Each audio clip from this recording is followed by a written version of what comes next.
Le studio américain A24 vous manipule et j'ai envie d'en parler. Salut à tous, ici Reg, bienvenue dans cette vidéo où je vais parler de la stratégie d'A24, un petit peu de son histoire, les films qu'ils ont sortis, mais surtout vous dire pourquoi d'après moi, ils manipulent tout le monde. Ce studio indépendant a complètement explosé ces 10 dernières années. Il est même devenu l'un des plus grands studios hollywoodiens en activité. Ils ont même réussi à créer des fans d'A24. C'est une folie quand même de créer des fans d'un studio comme ça, mais je pense que ça fait clairement partie de leur méthode de manipulation. On va parler de tout ça. Mais avant de commencer cette vidéo, j'aimerais remercier le partenaire officiel de cette vidéo, c'est BurgosVPN et ses 38 millions d'utilisateurs et presque 5 sur 5 sur Trustpilot. Vous les connaissez, c'est le meilleur moyen de soutenir la chaîne et un service utile que j'utilise tous les jours. Je vous mettrai dans la description et le commentaire épinglé des sites internet qui vous disent dans quel pays se situe le film que vous voulez regarder. Ensuite, vous changez de pays. Canada, États-Unis, Royaume-Uni, Italie, Belgique, Suisse, peu importe, vous allez avoir la VSTFR et même la VEF dans certains cas. Quelques exemples sur Netflix, vous pouvez regarder Je suis toujours là, Paddington au Pérou ou La Chambre d'à côté. Sur Disney+, vous avez Blanche-Neige, Captain America, Brave New World ou Un Parfait Inconnu. Sur HBO Max, que vous devez utiliser depuis l'application Max, et ça marche si vous avez un compte Canal. Il suffit de vous connecter à Max avec votre compte Canal, ça fonctionne. Vous allez avoir Sinners, Minecraft, Mickey 17 ou même de Brutalist. Pour les gros consommateurs de YouTube comme moi, vous avez YouTube Premium pour beaucoup moins cher. Prenez un peu l'Union Européenne parce que d'après moi, c'est plus simple, comme la Roumanie, la Bulgarie. Si vous n'y arrivez pas, vous inquiétez pas, il y a plein de tutos en ligne qui vous expliquent comment faire sans problème. Et ça marche aussi sur d'autres abonnements, comme Letterboxd Patron par exemple. Vous serez en bien plus grande sécurité qu'un VPN, que ce soit sur la Wi-Fi de l'université, de l'hôtel, de l'aéroport ou même de chez vous. Vous pouvez partager un compte avec cette personne au total. C'est disponible sur tous vos appareils préférés sans aucun problème. Vraiment, tout le monde peut le faire en quelques clics. Vous pouvez essayer par vous-même car vous êtes satisfait ou remboursé sous 45 jours et vous avez une assistance technique en français 24h/7. Utilisez le lien dans la description et le commentaire épinglé afin de vous abonner à BurgosVPN et bénéficier de 83% de réduction plus 4 mois gratuits.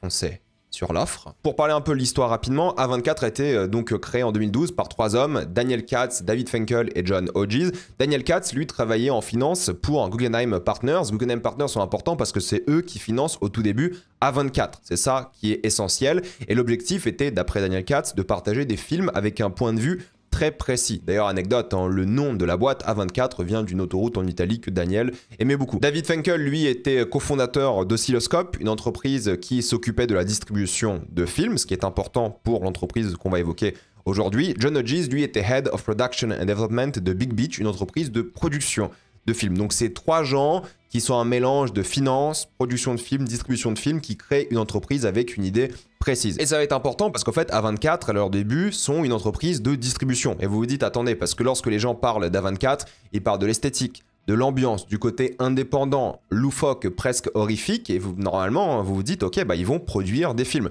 Mais non, ils vont distribuer des films, c'est le cœur de leur business à leur début.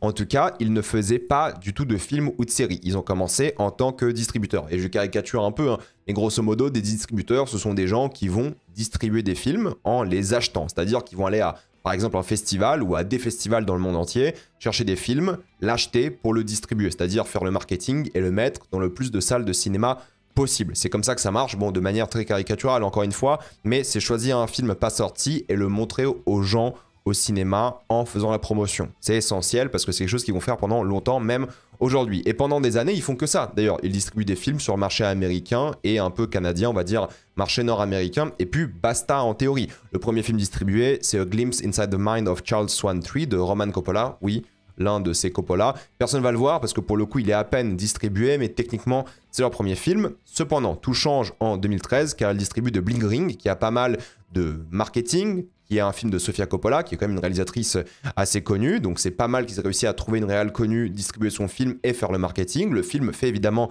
parler lui. Moi, je me rappelle de la campagne marketing à l'époque. Et ils enchaînent pas mal de films comme ça, qui sont à peu près dans la même veine, entre guillemets. Il y a Spring Breakers aussi, qui fait beaucoup polémique à l'époque, mais qui est un véritable succès. Il y a The Spectacular Now, qui est devenu un petit peu culte pour certaines personnes. Il y a Ginger et Rosa, qui est moins marquant. Mais en tout cas, ils créent une sorte de marque autour de la rébellion, l'adolescence et briser les codes, justement, avec des films. Mais c'est à partir de là qu'ils vont commencer à se lancer de plus en plus avec des gros contrats. Ils ont un contrat avec DirecTV Cinéma de 40 millions et le premier film produit avec DirecTV qui vont permettre d'avoir une meilleure exploitation salle, c'est Enemy de Denis Villeneuve. Donc quand même, ils ont des réals assez connus dès le début et Enemy est devenu culte aussi grâce au film, mais surtout grâce au marketing et à Denis Villeneuve qui l'a créé. Ils ont plein de partenariats tout le temps, que ce soit avec Amazon Prime pour diffuser plus de films au cinéma et surtout en streaming après la sortie Blu-ray, parce qu'ils font aussi des Blu-ray pour le coup, ce qui n'est pas le cas de tous les studios, et ils font souvent ça, c'est-à-dire que pendant des moments, ils vont trouver certaines entreprises, ils vont dire ok, pendant quelques années, on va faire Prime Video en tant que distributeur streaming, et maintenant par exemple c'est HBO Max, ça permet d'avoir une source de revenus supplémentaires parce que le cinéma c'est pas toujours suffisant pour le box-office, du coup c'est ça qu'ils font, ils vendent à chaque fois les droits de distribution qu'ils ont eux-mêmes achetés à des entreprises de streaming parce qu'ils n'ont pas de plateforme de streaming. Ils préfèrent vendre parce que c'est un business évidemment rentable. Et à ce stade, ils ont quelques succès au box-office, en streaming, mais surtout des succès critiques en réalité qui donnent confiance en la marque. C'est ça qui est intéressant. Ils ont Under the Skin, Jonathan Glazer, c'est pas rien. Ils ont Locke aussi avec Tom Hardy. Ils ont The Rover aussi avec des acteurs connus, mine de rien, très bien ce film d'ailleurs. Ils ont Tusk qui marque par le côté horrifique. Ils ont A Most Violent Year qui honnêtement marque un peu les fans de cinéma, tous ces films-là que je viens de citer, et aussi le grand public, parce qu'ils ont des concepts qui sont forts, marquants, et des films en réalité à petit budget, et on va dire de manière générale des budgets efficaces, qui font parler d'eux grâce au marketing, et ils ont sorti tous ces films en 2014, et ils ont eu vraiment de bons retours critiques. Ils essaient de continuer un peu la vibe comédie, romance ou teenage, principalement féminine, mais ça marche pas très très bien. Au final, il y a des films comme Obvious Child, Life After Beth, La Guise, qui marquent beaucoup moins pour le coup. Alors ça veut pas dire qu'il y a que ces genres de films qui marchent pas, mais même des films avec des acteurs connus comme Revenge of the Green Dragons fonctionnent pas des masses. Captive, vous avez pas vu, avec Ryan Reynolds, moi non plus. Enfin, c'est pas le genre de film qui attire, et c'est ok, parce qu'en vrai, sur 11 films distribués cette année-là, il y en a qui s'en sortent pas mal. Je veux dire, les films que j'ai cités précédemment, vous les connaissez. Ils ont marqué quand même une année, ils ont marqué de plus en plus une génération de cinéphiles, et ils continuent d'avoir des œuvres avec des réals un peu connus, ou au moins des acteurs connus. Même s'ils marchent pas bien, c'est pas grave, tu peux dire que ton studio, il a eu le film avec Ewan McGregor, et des réalisateurs comme Noah Baumbach, parce que oui, t'as eu son film. Ça, c'est intéressant, c'est important pour une marque, pour le prestige et pour la crédibilité, pour dire aux gens, regardez, on a des acteurs connus, des réals connus, on peut faire des choses intéressantes avec notre marque, notre studio. Ils ont des tentatives, End of Tour qui est beaucoup apprécié par pas mal de personnes, Mississippi Grind qui est l'un des meilleurs films d'ailleurs avec Ryan Reynolds pour le coup, et il gagne même un Oscar avec Room. Bon, c'est pas un Oscar du meilleur film, mais c'est surtout un Oscar pour l'actrice principale. Du coup, ça met en avant A24, et c'est le travail aussi d'un distributeur de faire une campagne marketing pour les Oscars et de gagner en prestige et crédibilité. Et c'est d'ailleurs Ex Machina qui va un peu exploser tout ça, parce qu'Ex Machina devient rapidement culte, les gens l'adorent vraiment rapidement, et ce qui est intéressant, c'est que ce stade, on est en 2015 pour le coup, ça fait genre 3 ans que la boîte existe, ils choisissent bien les films, et ça plaît, pour le coup, ça plaît vraiment beaucoup. Mais ils ont produit aucun projet, c'est que des distributeurs. Mais tout de même, les gens commencent à reconnaître, ils se disent « Ah, A24, ils ont des projets intéressants, les gens commencent à bien aimer, il y a un truc qui est fort. » Parce qu'en fait, leur travail à eux, c'est pas les films, c'est le marketing des films. Et en marketing de films, ils sont forts. Ils vont essayer des trucs, ça marche pas toujours très bien. En série télé, ils vont faire des collaborations pour Playing House, avec des partenaires comme USA Network et tout. Il y a aussi des œuvres comme Comrade Detectives. Bon, ça cartonne pas des masses, mais ils vont pas non plus arrêter les séries. Ils vont commencer à en faire de plus en plus. À partir de là, ils tentent, même s'ils sont moins connus pour les séries. Ça commence surtout ces dernières années, on va en parler juste après. Bref, ils continuent de s'étendre parce qu'ils font plein de prêts à des banques, des centaines de millions à chaque fois, donc ils ont une grosse capacité à se développer. Et en gros, A24, ils vont rapidement trouver leur cœur d'audience, c'est-à-dire les fans de films un peu étranges, high concept, parfois violents, parfois marquants esthétiquement, parfois choquants aussi, mais originaux entre guillemets. En tout cas, c'est ça qui marche bien pour eux. Ils vont se focaliser sur l'idée d'impressionner et proposer des œuvres uniques, anglophones, on va dire une douzaine de fois par an à ce stade. Et l'objectif est clair, jouer à fond sur l'identité A24. C'est ça, vendre A24 comme une identité, voire même une personnalité avant même de vendre des films. Encore une fois, entre guillemets, ils font des choix pour créer des fans d'A24. Ils démocratisent sous un nouvel angle le cinéma indépendant anglophone en ayant des campagnes marketing virales et en choisissant des films bizarre, edgy, dérangeant, entre grosses guillemets, encore une fois à chaque fois. Un film A24 d'après eux doit se reconnaître, doit être une idée avant même d'être un film à certains moments. C'est-à-dire que là, et même encore aujourd'hui, les gens vont voir des films d'A24 parce que c'est A24. Non pas parce qu'il y a un acteur ou un réalisateur connu, mais parce que c'est le nouveau film d'A24. Ils ont fait beaucoup de marketing, c'est leur nouveau projet. Ce qui est nouveau quand même, parce que personne va se dire « Ok, je vais voir le prochain Warner », Paramount. À l'époque, on se disait, je vais voir le prochain film d'animation de Disney, mais même ça, ça a un peu disparu aujourd'hui. Eux, ils ont encore cette base fidèle de gens qui vont aller voir des films parce que c'est A24. Et c'est assez étonnant, marquant mine de rien, et ils ont une approche qui est vraiment post-moderne au cinéma indépendant. Et c'est ça leur force, et c'est ça qui est intéressant. Même le logo, l'objectif c'est d'avoir un design qui se rapproche beaucoup de l'ère des réseaux sociaux. Quand vous voyez les logos des anciennes boîtes, la Warner et tout, ils ont des logos un peu old school, même s'ils se modernisent. Et là où ils ont vraiment réussi, c'est qu'ils ont des projets comme The Witch, par exemple, qui vont créer ce concept de film d'horreur slow burn. Le slow burn, grosso modo, je caricature encore une fois, c'est un concept qu'ils vont démocratiser dans le marketing, mais surtout dans leurs films. Ces films lents d'horreur psychologique avec une fin généralement choc. Il y en a pas mal, hein, des comme ça, même s'ils vont alterner entre des films comme Green Room, qui sont des huis clos, high concept, violents, des films comme The Lobster, encore, il y a un film d'amour high concept, parce que si tu n'arrives pas à trouver l'amour, tu te transformes en animal. Bon, c'est aussi le début d'une collaboration avec Yorgos Lanthimos qui va revenir beaucoup avec A24. Swiss Army Man, littéralement un homme avec un corps qui pète. Bon, c'est pas que ça, hein, mais vous m'avez compris.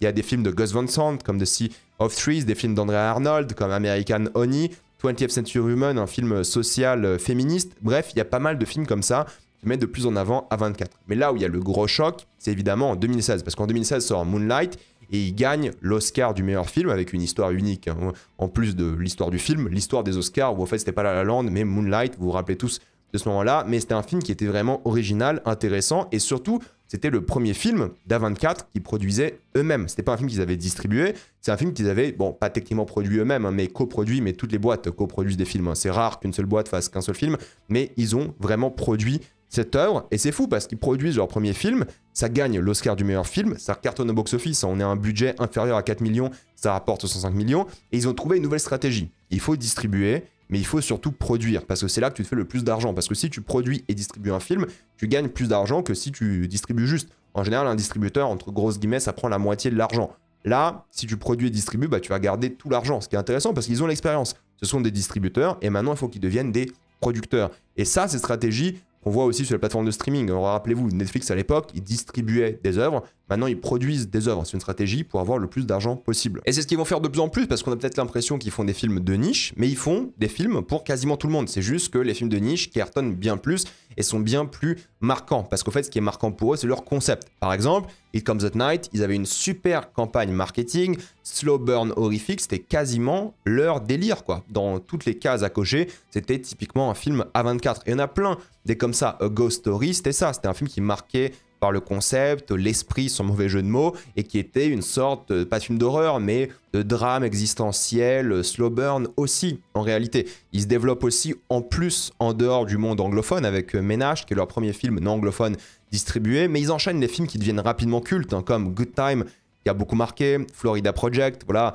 Sean Baker qui va beaucoup travailler avec A24, mais aussi évidemment les frères Safdie. Il y a plein de projets comme ça. Le retour de Yorgos Lanthimos, King of the Sacred Deer, que j'ai toujours pas vu pour le coup.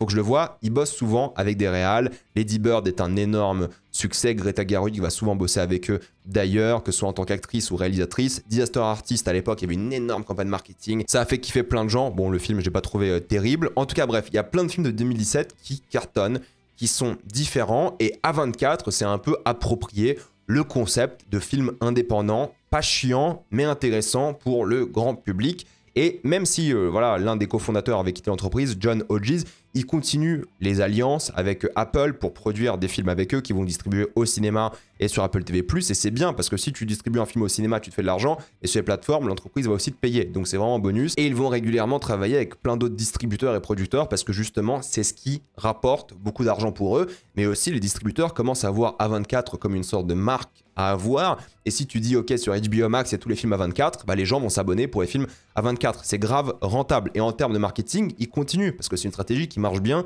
et ils sont forts en marketing. Encore une fois, à ce stade, même s'ils produisent quelques films, leur job principal, c'est le marketing. Ils sont évidemment en train de lancer des podcasts. Il y a eu plein d'acteurs, réalisateurs de Paul Schrader, Sebastian Stan, Barry Jenkins, Martin Scorsese, Greta Gerwig, Colman Domingo. Bref, ils sont vraiment tous passés par le A24 podcast. Ils sont sur tous les réseaux hein, pour le coup et ils créent des événements par rapport à leurs films grâce à leur marketing. C'est-à-dire que oui, leurs films seront à petit budget et peut-être ils vont attirer du monde, mais c'est grâce à leur marketing qu'ils vont attirer beaucoup plus de monde. Il y a 95% de leur budget qui est consacré au marketing en ligne, ce qui est vraiment étonnant et ils ont beaucoup moins de marketing de manière traditionnelle, comme font beaucoup de studios. Et c'est ça qui marche bien, parce qu'ils ont un peu de guérilla marketing. Rappelez-vous les comptes Tinder d'Ex Machina, le jeu de plateau Green Knight ou la hotline d'appel de Don't Look Up. Bref, ils ont une campagne marketing à chaque fois qui est vraiment forte, qui est intéressante, que les gens aiment bien et virale en ligne.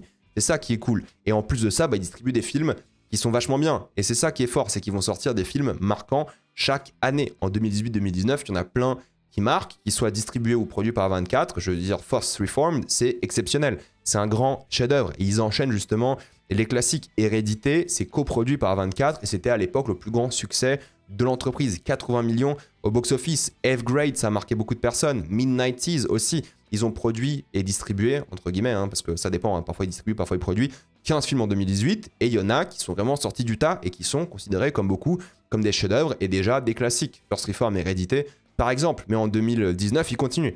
Climax, mine de rien, Gaspard Noé, High Life, c'est un Claire Denis, Under the Silver Lake, qui marque aussi, Midsommar, qui est coproduit, qui devient un énorme phénomène que les gens adorent, rapidement culte, The Farewell, qui marche vraiment bien, Waves, Uncut Gems, que vous adorez, que tout le monde a adoré, Rami, en termes de série télé, Euphoria, rappelez-vous, ils ont une coproduction avec HBO aussi, et de Lighthouse, donc voilà, ils ont quand même plein de réalisateurs qui reviennent bosser avec eux, ils ont des films qui marquent, et en 2019, ils sortent 21 films, donc c'est leur meilleure année en termes de sortie, mais c'est des films qui marchent bien aussi, et ils font de plus en plus de productions, et distribuent de moins en moins au fur et à mesure. Et c'est ça qui est marquant aussi. Ils ont mis au goût du jour la renaissance de l'horreur pour beaucoup de personnes. En gros, il y a un tournant majeur chez A24, ils sont connus pour ça. Ils sont connus pour l'Elevated Horror, qui est un concept qui veut dire qu'en gros, vous avez une horreur qui est un peu différente des autres traditionnelles et classiques. C'est une horreur atmosphérique, sans forcément avoir des jumpscares, sans trop de violence. Et pour les intellectuels, c'est devenu une horreur psychologique avec de la narration complexe, je dirais, et en dehors des clichés habituels. Moi, personnellement, je pense que c'est un peu un terme de merde et un peu un terme méprisant envers les autres œuvres d'horreur, par exemple. Moi, ça me dérange un petit peu, je pense que ça veut rien dire. Il y a eu des films d'Elevated Horror en théorie depuis la nuit des temps, mais là, ils se sont appropriés ce concept avec le slow burn, l'Elevated Horror et avec leur marketing par rapport à ça. Ils n'ont rien inventé, pour le coup, ça existe déjà avant, que ce soit dans les années 2000, 2010 ou bien avant. Genre Shining, aujourd'hui, ça serait de l'Elevated Horror d'après ce terme. C'est juste un terme un peu de merde, mais c'est un terme du coup qui est surtout marketing. Ça aide, ça a rendu l'horreur accessible, sexy et en même temps aseptisé. C'est pas une mauvaise chose en soi, mais je trouve que c'est un terme qui est un peu, oui, méprisant par rapport aux autres genres d'horreur, comme si l'Elevated Horror serait meilleur que les autres. Bref, c'est pas très important, mais je dis juste qu'ils ont beaucoup joué par rapport à ça, par rapport à leur marketing, et ils enchaînent, je veux dire, il y a plein de choses intéressantes par rapport à 24, ils ont presque été rachetés en 2021 pour 3 milliards, ils ont une très grosse valorisation, c'est pas pour rien qu'ils commencent à produire de plus en plus d'œuvres, ils recrutent des gens de chez HBO, d'Amazon, ils lancent les AAA24, c'est une sorte d'abonnement pour les fans afin d'avoir du merch en avance, exclusif, des promos, des magazines. Bref, A24, ça devient une sorte de lifestyle pour beaucoup de personnes. C'est un peu la stratégie PSG. Vous savez, c'est pas juste un club de foot, c'est un lifestyle, c'est un club de mode. Là, A24, c'est un peu pareil. Ça devient une sorte de mode de vie, ça devient un peu un phénomène de mode, entre guillemets. Combien d'influenceurs avec des casquettes A24 avez-vous vu ?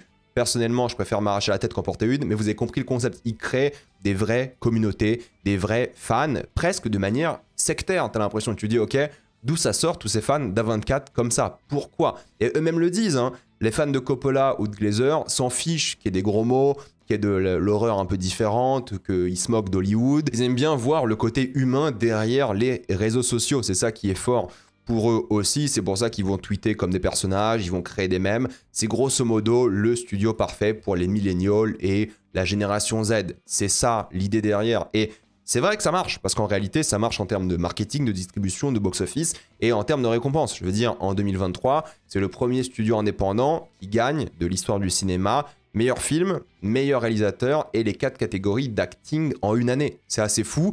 C'est vraiment fort. Après, il faudrait revoir la définition de studio indépendant à ce stade. Mais oui, grâce à Everything Everywhere All at Once et The Whale, c'est le carton plein aux Oscars parce que c'est des films qu'ils ont produits et distribués. Et c'est génial pour eux. En termes de prestige, maintenant, ça devient un vrai gros studio qui peut gagner des Oscars sans problème. Et ils vont même commencer à distribuer des anciens films comme la remasterisation du Aronofsky qui s'appelle Pi, qui est un film pas trop mal, je trouve. Mais vous dites, ok, on parle d'A24, on parle du monde anglophone, américain, nord-américain. Mais le reste du monde, bah, il faut savoir qu'avec le reste du monde, ils créent plein de partenariats, que ce soit en Allemagne avec Léonine Studio pour distribuer des films en Autriche et en Allemagne surtout, mais aussi la stratégie de se développer de plus en plus au Japon. Créer des projets locaux dans tous les pays, hein, mais ils commencent au Japon, créer des œuvres originales par pays, par langue, et c'est un truc qui va les rendre encore plus populaires parce que ça marche bien. C'est un peu la stratégie des plateformes de streaming. Si vous commencez à faire des œuvres dans tous les pays du monde local, les gens vont aller les voir et les gens vont se déplacer. C'est ça qui est important, intéressant, que ce soit en streaming ou au cinéma de manière générale. C'est pour ça qu'ils ont embauché Peter Rice, un ancien chairman de Disney, pour les aider à avoir cette distribution maintenant internationale. Parce que parfois, il y a des films qui sont distribués par A24 dans certains pays, mais pas dans d'autres. C'est beaucoup le cas en France, par exemple. Regardez, prenez l'exemple de Talk to Me, où La Main en français, c'était un film qui était un film australien, produit là-bas, mais pas produit par A24.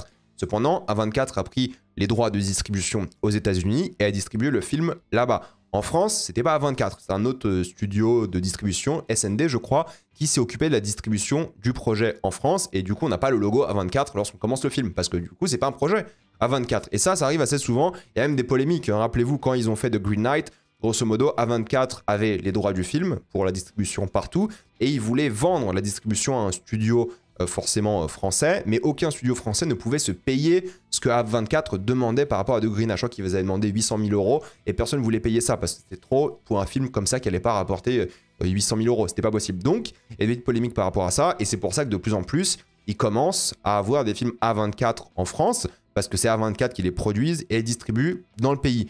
Donc, ils mettent de plus en plus la main dans des marchés locaux, ce qui n'était pas forcément le cas avant. Et c'est ça qui est intéressant parce que parfois, des films comme The Green Knight ou Warfare, par exemple, vont sortir directement sur Prime parce que ça sera plus rentable dans certains pays de sortir sur les plateformes de streaming en collaboration avec Prime plutôt que de sortir, je sais pas, au cinéma.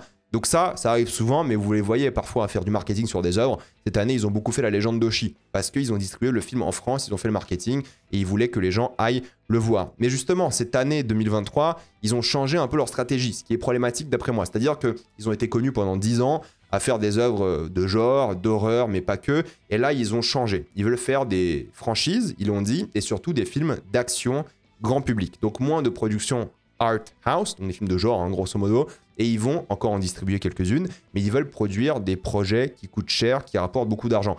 D'après eux, et je les cite, hein, le cinéma d'auteur est trop risqué et n'attire pas les investisseurs ou les acheteurs. Je considère que c'est un peu une trahison, pour le coup, de dire ça et un peu la fin de leur marque, parce qu'en fait, ils deviennent comme tous les gros studios. Les gros studios, ils ont commencé comme ça aussi, en réalité. Et je trouve ça dommage, forcément, mais leurs œuvres marchent de moins en moins bien aussi, surtout les projets produits. Et ça, c'est problématique, on va en parler dans quelques secondes. Mais grosso modo, vu qu'ils produisent de plus en plus, il y a plus en plus de risques. Parce que quand tu distribues, il y a du risque, mais moins que lorsque tu distribues et tu produis. Donc forcément, ils vont distribuer de moins en moins. Parce que de l'autre côté, quand tu produis, tu distribues, tu te fais plus d'argent aussi. Donc c'est tout un système qu'il faut prendre en compte avec les risques et les gains potentiels. Mais c'est vrai que ça marche pas toujours bien, même si les œuvres sont bien critiquées, gagnent des récompenses et tout. C'est ça qui est problématique. J'ai cité tout à l'heure Green Knight qui a marqué mais pas marché. Talk to Me, pour le coup, ça a marché, mais c'est une exception, t'as l'impression. Everything Everywhere All at Once, ça a cartonné. The Whale, ça a bien marché, mais Oshi s'est planté. Minari, c'était pas non plus un énorme succès. Pourtant, bah, les gens en parlent encore aujourd'hui. C'est un bon film, voire même un très bon film. Lamb aussi, c'était pas non plus un énorme succès, mais du coup, ils essayent tout de même. Ils font des Lamb, ils font des Red Rocket, ils font des Common, qui n'a pas du tout marché. Pour le coup, le Tragedy of Macbeth, il n'a pas bien marché, mais c'était une collaboration avec Apple, donc peut-être ça allait au final. On ne sait pas, parce que bon, les collaborations comme ça, les revenus sont un peu secrets. Mais bon, il y a des After Yang qui n'ont pas non plus cartonné chez cartonné. La trilogie, pour le coup, X-Pearl Maxine a bien marché au début, mais c'était pas adoré par tout le monde. Ils tentent des trucs, c'est ça qui est toujours bien, mais c'est pas toujours un carton. Men, c'était pas un énorme succès, mais bon, c'est encore une fois une grosse collaboration avec Alex Garland, surtout que là, ils vont faire le prochain projet d'Alex Garland, qui est Elden Ring. On a évidemment hâte de voir ça. Et il y a plein d'œuvres que moi j'aime bien, qui sont même devenues populaires, hein, comme Marcel, The Shell with the Shoes On. Je sais pas si elles sont devenues cultes, mais ça veut pas dire que ça cartonne, ça peut dire que ça marche bien, ça reste encore risqué. Bodies, Bodies, Bodies, je pense que ça a gagné en popularité avec les plateformes de streaming. Past Lives, il y a eu la chance, ça a cartonné, puis c'est un très bon film que moi j'adore. After Sun aussi, nomination aux Oscars et tout. Mais Boys Afraid, ça a coûté très cher à l'époque, mais énorme flop. Donc oui, de temps en temps, tu peux sortir des petits projets qui vont plus ou moins bien marcher ou flopper, mais si tu sors un gros projet qui flop, c'est difficile, ça rapporte pas forcément l'argent et c'est compliqué. Priscilla, c'est ça qui est cool, c'est qu'ils ont des projets avec plein de collaborateurs, dont Sofia Coppola qui revient souvent, ils font même exploser des acteurs. Je pense que Priscilla, c'est aussi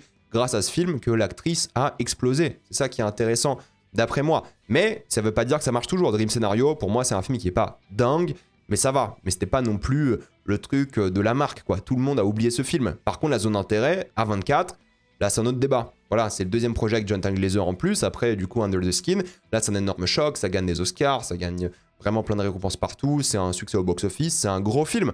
Mais Iron Claw à côté flop. Donc on fait comment? Alors flop, on sait pas trop parce que du coup il a été diffusé sur HBO Max, on sait pas comment ça fonctionne exactement. Mais il y a des projets comme ça qui sont bien. Love Lies Bleeding, pas mal, mais c'est un flop. Du coup, c'est compliqué à gérer. C'est pour ça qu'ils se disent, ok, peut-être faut créer des franchises, des choses un peu safe et des trucs d'action. Comme ça, quand on sort un nouveau film, on sait que c'est de l'argent automatiquement. Parce que quand on sort des Love Lies Bleeding, même si ça coûte pas très cher à faire, hein, fatalement, ça va pas rapporter d'argent. Est-ce que I Saw the TV Glow, qui est bien, rapporte de l'argent? Est-ce que Sing Sing, qui du coup à chaque fois va gagner des récompenses et tout, va rapporter de l'argent? En fait, je suis pas là en train de dire c'est du cas par cas, je vous dis juste qu'en fait, c'est risqué, c'est problématique et c'est quelque chose qui marche de moins en moins bien pour A24. À l'époque, au début, voilà, on va dire, ils avaient du succès avec les films d'horreur et tout, mais maintenant il y a la compétition, les moyens de consommer ont changé, surtout post-Covid des gens, et il y a des films comme A Different Man, pas sûr que ça rapporte de l'argent. Peut-être c'était plus un film de streaming. Hérétique, oui, ça a bien marché. Oui, les Time, ça a bien marché parce qu'ils ont aussi une campagne marketing, des acteurs, une romance. Mais c'est rare en réalité. Matérialiste, on va voir s'il va bien marcher au final. Pour l'instant, il a fait le double de son budget, mais c'est aussi grâce au très bon marketing. Mais très bon marketing veut aussi dire beaucoup d'argent dépensé. De Brutalist, ils l'ont distribué. Ils l'ont pas produit pour le coup, mais ça a rapporté pas mal d'argent au final. Puis un grand succès, les gens adorent. Baby Girl a fait parler de lui beaucoup grâce au marketing. Parthénopée a pas fait parler de lui, par exemple. Donc bon, les gens l'ont vu, pas trop. C'est compliqué. C'est ça le genre de problème, encore une fois, qu'ils ont. Death of a Unicorn, tout le monde s'en branle. C'est ça le truc. Par contre, Civil War, gros blockbuster, le projet le plus cher à l'heure actuelle de la boîte, oui, ça a plutôt bien marché au final. Mais c'était pas non plus un énorme succès, ça a bien marché. Mais c'est risqué, là c'est 50 millions. 50 millions c'est Queer aussi. Queer ça a floppé, malheureusement. Donc pourquoi faire des films qui sont hyper intimes comme Queer quand tu peux sortir de Civil War et faire de l'argent? C'est ça la vraie question.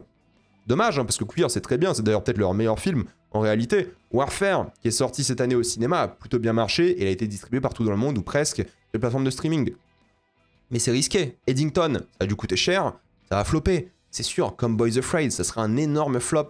D'après moi, Highest to Lowest, le prochain Spike Lee, qui est le remake du Kurosawa. En vrai, vu que c'est un film Apple, on sait pas si ça va bien marcher ou pas, mais on imagine que c'est Apple, du coup c'est pas la même économie, ça devrait aller. Mais regardez, The Smashing Machine, 70 millions, Marty Supreme, 70 millions, les deux projets les plus chers de l'histoire, ce qui est rigolo parce que du coup c'est les deux frères qui les font indépendamment, c'est très drôle je trouve. Ils sortent quasiment en même temps, ça doit être octobre et décembre pour Marty Supreme.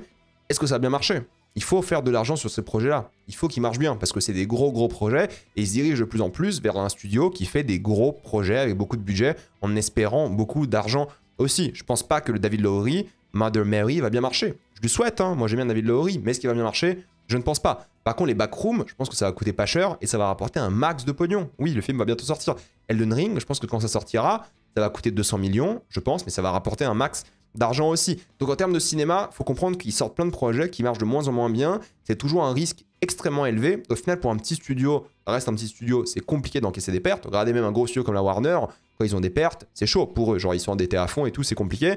Ils enchaînent aussi les séries, mine de rien, avec Beef qui cartonne, The Idol aussi, qui était une énorme polémique. The Curse, qui est vachement bien, mais pas grand monde a vu. Has Been Hotel, qui a été renouvelé, pour le coup, ça c'est cool. The Sympathizer, qui était une mini-série. Mais je veux dire, ils sortent beaucoup plus de séries que ça. Genre, j'en ai cité 5 ces dernières années, mais ils en sortent genre 25 entre-temps. Donc c'est toujours un peu compliqué, parce qu'en termes de séries, c'est pas le cas. C'est pas un énorme succès à chaque fois. Mais même quand vous regardez la liste des plus gros succès, vous regardez bien que maintenant, ce qui cartonne chez eux, c'est les films à gros budget. Il y a de rares exceptions où c'est des petits films, et ils devraient peut-être se concentrer plutôt sur des petits films, genre à 3, 4, 5 millions de budget, et pour qu'ils rapportent 15-20 millions, plutôt qu'une stratégie où ils font des 50, 55, 70, et qui rapportent 120, 130. C'est peut-être pas la bonne stratégie. À voir, hein, je suis pas leur boss, on sait pas. Mais en tout cas, voilà, c'est ça qui a beaucoup changé ces dernières années, c'est pour ça qu'ils changent de cap, et c'est pour ça que c'est un peu problématique d'après moi. Parce que pour faire simple, A24, c'est un studio qui a mis au goût du jour le film de genre aux États-Unis, plus qu'auparavant en créant un lifestyle autour. Ils ont créé une sorte de secte de fans, alors qu'en réalité,